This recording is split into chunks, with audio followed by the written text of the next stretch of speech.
గాంధీ భవన్లో కొరియన్ కమిటీతో సమావేశాలు కొనసాగుతూనే ఉన్నాయి. పోటీ చేసిన అభ్యర్థులతో పాటుగా గెలిచిన అభ్యర్థులతో కూడా ముఖాముఖిగా కొరియన్ కమిటీ మాట్లాడుతోంది. ప్రధానంగా ఓటమిపై కమిటీకి ఫిర్యాదులు వస్తున్నట్లుగా తెలుస్తోంది.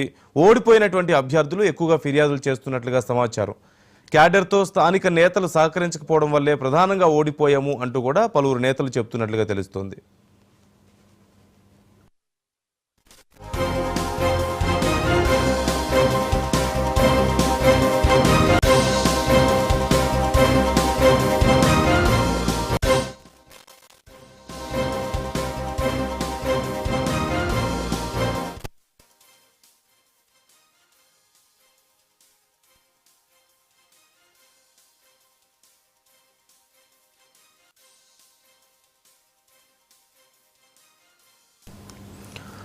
రైట్, కొరియన్ కమిటీతో పలువురు కీలక నాయకులు అందరూ కూడా మాట్లాడుతున్నారు. ముఖ్యంగా ఓడిపోయిన నాయకుల నుంచి సమస్యలు ఏంటి, కంప్లైంట్స్ ఏంటి అనేవి తెలుసుకుంటున్నట్లుగా మనకు తెలుస్తోంది.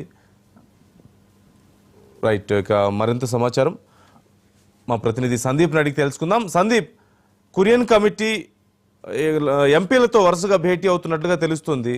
ఓడిపోయిన నాయకులేమో ప్రాపర్ కోఆర్డినేషన్ మిస్ అయింది అంటూ కంప్లైంట్ చేస్తున్నట్లుగా సమాచారం. అసలు ఏమే అంశాల గురించి వారు మాట్లాడుతున్నారు, ఇంకా ఎవరెవరితో భేటీ అవ్వబోతున్నారు, మేజర్ ఫోకస్ ఎక్కడుంది అసలు? నందు, ముఖ్యంగా చూసుకున్నట్టయితే ఈరోజు రెండో రోజు కూడా కొరియన్ కమిటీ అయితే ఈరోజు గాంధీ భవన్లో కూడా సమావేశం అవుతుంది. నిన్న చూసుకున్నట్టయితే నిన్న 17 పార్లమెంట్ సంబంధించినటువంటి అభ్యర్థులతో కూడా ముఖాముఖిగా కూడా కొరియన్ కమిటీ భేటీ అయింది. ఎక్కువ ఓడిపోయినటువంటి అభ్యర్థులు కూడా ఫిర్యాదు చేయడం జరిగింది. ముఖ్యంగా 17 పార్లమెంట్లకు సంబంధించి 9 స్థానాల్లో కూడా కాంగ్రెస్ పార్టీ అక్కడ ఓటమి చెందింది. హైదరాబాద్ మిగతా సంబంధించినటువంటి 8 మంది అభ్యర్థులు కూడా ఇటు ఇన్ఛార్జ్గా ఉన్నటువంటి మంత్రులపైనే ప్రధానంగా కూడా వారు ఫిర్యాదు చేశారని చెప్పవచ్చు. ఎందుకంటే ఇన్ఛార్జ్గా ఉన్నటువంటి మంత్రులు తమ ఇచ్చినటువంటి ఇన్ఛార్జ్ వేరే వాళ్ళ స్థానాల్లో కూడా పనిచేయడం చేశారని, అందుకనే తమకు ఇబ్బందులకు గురయ్యామని చెప్పేసి కూడా చెప్తున్నారు. కేవలం ఇటు క్యాడర్తో పాటు కొంత ఇన్ఛార్జ్ మంత్రులు అలాగే స్థానిక నేతలకు ఎవరైతే పార్టీ టికెట్ ఆశించి కూడా రాని నేతలు ఉన్నారో వారు మాత్రం తమకు సహకరించారు. అందువల్లనే కూడా ఓడిపోయామని చెప్పేసి కూడా ఓడిపోయినటువంటి ఎంపీ అభ్యర్థులు చెప్పినటువంటి కొరియన్ కమిటీకి ఫిర్యాదు మాత్రం అయితే గెలిచినటువంటి ఎమ్మెల్యేలతో పాటు పోటీ చేసి ఓడిపోయినటువంటి ఎమ్మెల్యే అభ్యర్థులతో కూడా ఈరోజు అవుతుంది. దాదాపుగా చూసినట్టు ఇప్పటి వరకు 3 పార్లమెంట్ సంబంధించినటువంటి అభ్యర్థులతో కూడా భేటీ అవ్వడం జరిగింది. ఓడిపోయిన అభ్యర్థులు మాత్రం ఫిర్యాదు చేస్తున్నారు. స్థానిక నేతలు అలాగే టికెట్ ఆశించిన నేతలు దక్కని నేతలు తమకు సహకరించలేదు.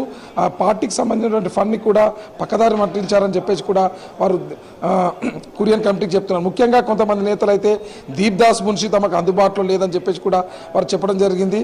దీప్దాస్ మున్షిని మార్చాలే అని చెప్పేసి కూడా కొరియన్ కమిటీకి నివేదించారు. పూర్తిగా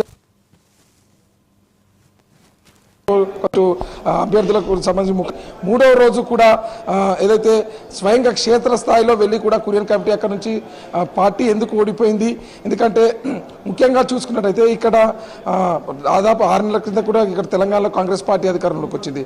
అది దాదాపు 12 పార్లమెంట్ స్థానాలు గెలవాల్సినటువంటి కాంగ్రెస్ పార్టీ కేవలం 8 స్థానాలకే పరిమితమైంది. బీజేపీ రెట్టింపు స్థానాలు 4 స్థానాలు కాదు 8 స్థానాలు గెలిచింది. అసలు కాంగ్రెస్ పార్టీ ఎందుకు ఓటమి చెందిందని చెప్పేసి కూడా క్షేత్రస్థాయిలో కూడా అధ్యక్షుడు మల్లికార్జున ఖర్గేతో పాటు రాహుల్ గాంధీ కూడా ఈ నివేదిక ఇస్తుంది. నివేదిక అనంతరం కూడా ఎవరిపై చర్యలు ఉంటాయని చెప్పేసి కూడా నివేదిక అనంతరం చర్యలు ఉంటాయని చెప్పేసి కూడా ఇటు టీపీసీసీ కూడా భావిస్తుందని చెప్పుకోవచ్చు. Right, thank you Sandeep.